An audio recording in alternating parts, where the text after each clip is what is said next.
ndị Igbo ekele m unu amasị kwuru oge onye ọbụla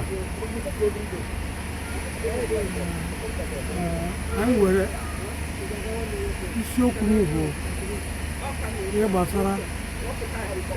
eze a na-ekwu okwu ya dịka Charles Okonokwe na-akọwa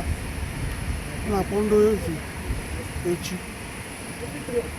ka ha bịa ekụzie ya nwere asị na ndị eze chọrọ ịga bụ ndị eze chọrọ ịza ndị ndu ha gaba mana onye achọghị ịza ndị ndu ya nọrọ na mgbe ndị ọhaneze ga-aga ikwekọrịta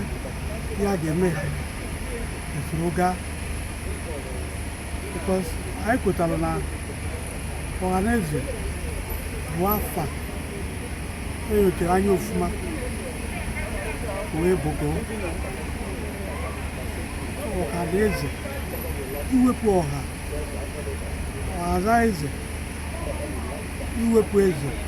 ga-azaba ọha ọhazaba ndị ndu nwa ha na-achọ ịza ha akpọghị ndị ndu na ndị ọha anyị na-asị ha nwee ndidi hapụ mgbe ndị ọhaneze ga-adị nkwadobe ka onye isi ha ma ndị so ha n'azụ wee gazuru ha na-ekwu kwekọrịta ihe a ga-eme. Ndewo.